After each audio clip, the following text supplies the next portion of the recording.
नमस्ते दोस्तों, आज हम बात करने वाले हैं डिस्मेनोरिया के बारे में, जिसको हम ज़्यादातर मेंस्ट्रुअल पेन कहते हैं। एक्चुअल में डिस्मेनोरिया है क्या?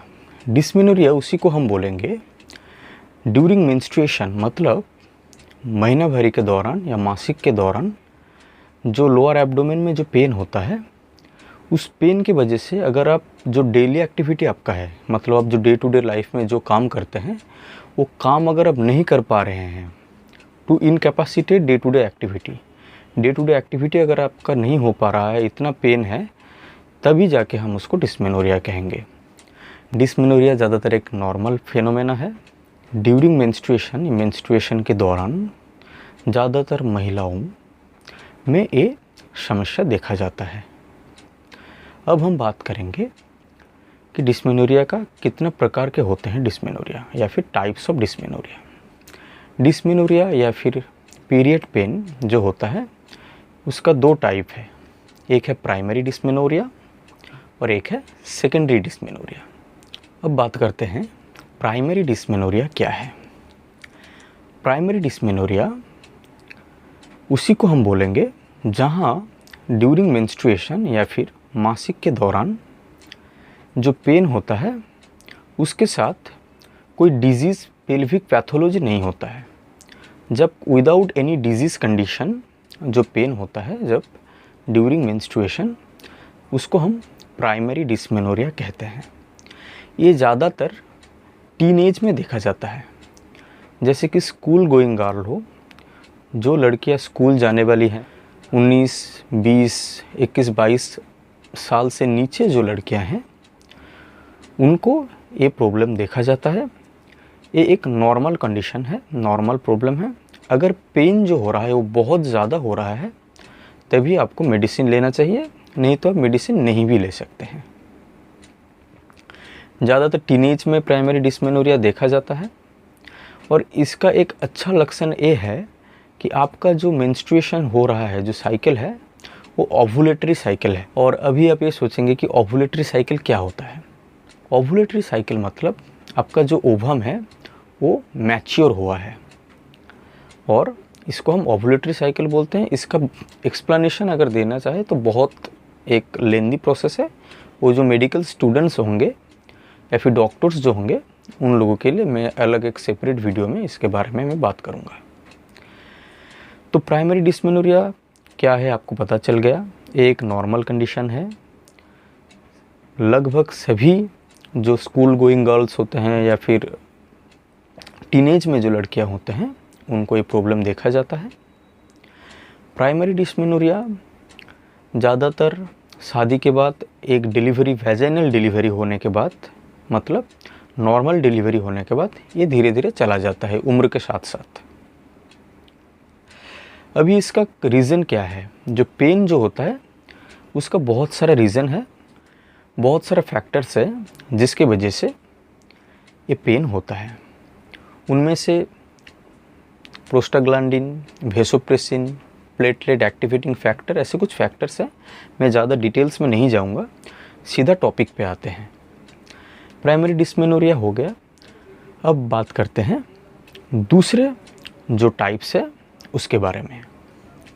दूसरे जो टाइप्स है उसको हम सेकेंडरी डिस्मेनोरिया कहते हैं। जैसे प्राइमरी डिस्मेनोरिया में कोई डिजीज़ कंडीशन नहीं होता है, सेकेंडरी डिस्मेनोरिया में डिजीज़ कंडीशन एक रहता है। डिजीज़ कंडीशन के साथ साथ ड्यूरिंग मेंस्ट्रुएशन या मासिक के दौरान जब पेन होता है, उसको हम सेकेंडरी डिस्मेनोरिया कहते हैं। तो डिजीज़ कंडीशन क्या क्या हो सकता है? बहुत सारे डिजीज़ कंडीशन है, लेकिन जो कॉमनेस्ट है, ज़्यादातर डिजीज़ कंडीशन में ये पाया जाता है, वो है एंडोमेट्रियोसिस। अभी एंडोमेट्रियोसिस क्या है, इसके बारे में सेपरेट वीडियो होगा। वहाँ पे उसका क्या क्या मेडिसिन है, ट्रीटमेंट प्रोटोकॉल क्या है, वो अलग सेपरेट एक वीडियो आएगा, उस वीडियो पे हम डिस्कस करेंगे। फिर भी थोड़ा बहुत जानकारी मैं आपको दे देता हूँ। एंडोमेट्रियोसिस होता है जो आपका यूट्रस है, जैसे कि आपका यूट्रस का ये इनर लेयर है, इनर लेयर को एंडोमेट्रियम कहते हैं। जो एंडोमेट्रियम है वो हर महीना ये एंडोमेट्रियम सेपरेट हो जाता है, वॉल से सेपरेट होके ब्लीडिंग जब होता है, ब्लीडिंग के साथ वो जो लेयर है वो थ्रू वेजाइना आपका बाहर निकल जाता है। अगर ये एंडोमेट्रियम यूट्रस को छोड़ के, मतलब यूट्रस का जो मेन लेयर है वो तीनों लेयर के लास्ट लेयर को हम लोग एंडोमेट्रियम कहते हैं या फिर इनर मोस्ट लेयर को एंडोमेट्रियम कहते हैं। अगर यूट्रस छोड़ के यूट्रस का अलावा और किसी पार्ट में अगर एंडोमेट्रियम का जो टिश्यू है या फिर एंडोमेट्रियम लाइनिंग जो है वो अगर देखा जाए उसको एंडोमेट्रियोसिस कहते हैं। ज़्यादातर जो कॉमन साइट है वो है ओवरी। अब एंडोमेट्रियोसिस में क्या होता है, इसका पैथोलॉजी क्या है, ये सेपरेट वीडियो में नेक्स्ट जो वीडियो आएगा वहाँ हम डिस्कस करेंगे। और भी जो बहुत सारा रीज़न है सेकेंडरी डिस्मेनोरिया का, एक तो हो गया एंडोमेट्रियोसिस,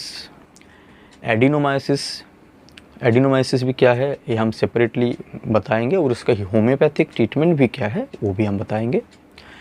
यूट्राइन फाइब्रॉइड मतलब आपका जो बच्चादानी है, मतलब आपका जो यूट्रस है वहाँ पर अगर कोई ट्यूमर रहता है तब भी मेंस्ट्रुअल ब्लीडिंग भी ज़्यादा होता है और ब्लीडिंग के दौरान पेन भी रहता है ज़्यादातर। तो ये हो गया सेकेंडरी डिस्मेनोरिया। तो दो टाइप्स, एक प्राइमरी हो गया और एक सेकेंडरी हो गया। तो आपको कैसे पता चलेगा कि आपका प्राइमरी डिस्मेनोरिया हो रहा है या फिर ये सेकेंडरी है? जैसे मैं पहले बता चुका हूँ, प्राइमरी डिस्मेनोरिया टीनेज में ज़्यादातर होता है, सेकेंडरी डिस्मेनोरिया एडवांस एज में ज़्यादा होता है, जैसे कि 30, 35 ऐसा एज में या फिर 40 मेनोपोज से पहले ज़्यादातर सेकेंडरी डिस्मेनोरिया होता है। आपको अल्ट्रासोनोग्राफी या फिर आप एमआरआई करके किस वजह से पेन हो रहा है सेकेंडरी डिस्मेनोरिया में, आपको डॉक्टर उस हिसाब से ट्रीटमेंट प्रोवाइड करेंगे। लेकिन ज़्यादातर जो रीज़न होते हैं जिस वजह से पेन होता है वो है एंडोमेट्रियोसिस, एडिनोमायोसिस, यूटेराइन फाइब्रॉइड मतलब यूटेरस में ट्यूमर और सर्वाइकल पॉलिप। ये सब डिजीज़ क्या है, इसका क्या होम्योपैथिक ट्रीटमेंट है, इस सेपरेट वीडियो में बताया जाएगा। बस इतना सारा जानकारी आप रख लीजिए। अब हम बात करने वाले हैं कि डिस्मेनोरिया या पेन ड्यूरिंग मेंस्ट्रुएशन के दौरान जो पेन होता है इसका क्या क्या होम्योपैथिक ट्रीटमेंट है। तो सबसे पहले जिस मेडिसिन के बारे में हम बात करेंगे वो है लैकेसिस। लैकेसिस कब आप यूज़ करेंगे? जब जो डिस्मेनोरिया, जो मेंस्ट्रुएशन के दौरान जो पेन या मेंस्ट्रुएशन से कुछ दिन पहले पेन, जब पेन मेंस्ट्रुएशन के कुछ दिन पहले से आपको पेन स्टार्ट हो जाता है और मेंस्ट्रुएशन ब्लीडिंग शुरू होते ही वो पेन चला जाता है, मतलब ब्लीडिंग शुरू हुआ आपका पेन चला गया। ब्लीडिंग से पहले मतलब मेंस्ट्रुएशन या महीनाभरी का पहले दिन जब ब्लीडिंग शुरू हो रहा है उससे पहले आपका पेन था, बहुत ही पेन हो रहा था लोअर एब्डोमेन में या फिर निचले पेट में, और जब मेंसेस चालू हो रहा है उसके साथ वो पेन चला जाता है। ऐसी सिचुएशन में लैकेसिस एक बहुत ही बढ़िया दवा है। लैकेसिस को आपको 200 पोटेंसी में लेना है। हर रोज़ सुबह उठ के आधा कप पानी में 5 बूंद लैकेसिस आप मिला लीजिए और हर रोज़ सुबह हाफ कप पानी के साथ उसको पी लीजिए, तो बहुत ही इफ़ेक्टिव। दूसरा जो सबसे ज़्यादा यूज होता है जो मेडिसिन वो है कैलकेरिया कार्ब। अगर महीना भरी आने के मेंस्ट्रुएशन से 4-5 दिन पहले से या फिर 2-3 दिन पहले से आपको बहुत ही ज़्यादा पेन हो रहा है, या फिर मेंस्ट्रुएशन के दौरान भी, मतलब मेंस्ट्रुएशन चल रहा है इस दौरान आपको पेन आता है, एक तो पहले आता है पेन आपका और मेंस्ट्रुएशन शुरू होते ही चला जाता है पेन, तब आपको लैकेसिस लेना है।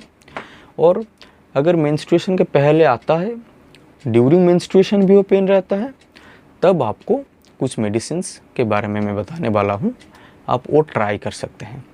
ड्यूरिंग मेंस्ट्रुएशन और मेंस्ट्रुएशन के दौरान आपको अगर बहुत ही ज़्यादा पेन हो रहा है तो और कुछ मेडिसिन है एक मेडिसिन है कैलकेरिया कार्प। कैलकेरिया कार्प आप सेम 200 पोटेंसी में सुबह को और शाम को ले सकते हैं, 5 बूंद करके आधा कप पानी में। फैटी फ्लैबी पेशेंट ज़्यादातर कैलकेरिया कार्प का पेशेंट होते हैं। तो अगर आप ऐसा पेशेंट है जिनका वेट ज़्यादा है, बहुत ज़्यादा, अब फेयर स्किन है आपका और आपको बहुत ज़्यादा स्वेटिंग होता है, स्पेशली आपका हेड पे, सर पे ज़्यादा पसीना होता है और उस पसीने की वजह से आप जहाँ सोते हैं तकिया पे सर रख के वहाँ पे एक स्पॉट हो जाता है। तो ऐसे सिचुएशन में आप कैलकेरिया कार्प ले सकते हैं। उसके साथ अगर आपको मेंस्ट्रुएशन के दौरान बहुत ही ज़्यादा पेन हो रहा है तो कैलकेरिया कार्प आप ले सकते हैं। तीसरा जिस मेडिसिन के बारे में हम लोग बात करेंगे वो है कैलीकार्प। कैलीकार्प का पेशेंट भी फैट फ्लैबी होते हैं, वेट ज़्यादा होता है, लेकिन इनमें जो समस्या है, मतलब जो पेन होता है मेंस्ट्रुएशन के दौरान, जो पेन होता है वो ज़्यादातर रात में बढ़ता है। बहुत ही ज़्यादा पेन रात को होता है, मतलब रात को बहुत ज़्यादा पेन उनको फील होता है और साथ में बैक पेन बहुत ज़्यादा है। कमर पे इतना ज़्यादा पेन होता है कि वो उठ नहीं सकते, बैठ नहीं सकते, ऐसा प्रॉब्लम आता है उनको। अगर ऐसा सिचुएशन, ऐसा सिम्टम आपका है कि आप थोड़ा फैटी हैं, आपका वेट ज़्यादा है, पेन जो है वो ज़्यादातर रात को बढ़ जाता है और बहुत ज़्यादा बैक पेन होता है ड्यूरिंग मेंस्ट्रुएशन, तब आप कैलीकार्प ले सकते हैं। कैलीकार्प को भी आप 200 पोटेंसी में लीजिए, एक बार करके लीजिए दिन में, सुबह खाली पेट में 5 बूंद करके, ठीक है। चौथा जो सबसे ज़्यादा यूज होता है वो है पाल्सेटिला।